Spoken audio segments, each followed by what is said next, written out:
पनवेल, नवी मुंबई, रायगड परिसरातील बातम्या पाहण्यासाठी आमच्या मी साक्षीदार या यूट्यूब चॅनलला सबस्क्राईब करा।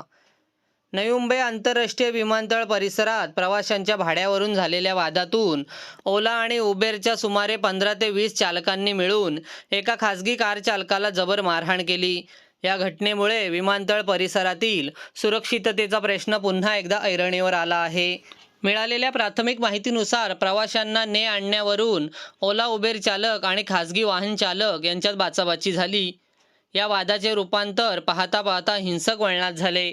संतापलेल्या ओला उबेर चालकांनी जमाव करून एकाकी असलेल्या खासगी चालकाला घेरले आणि त्याला लाथाबुक्क्यांनी मारहाण करण्यास सुरुवात केली।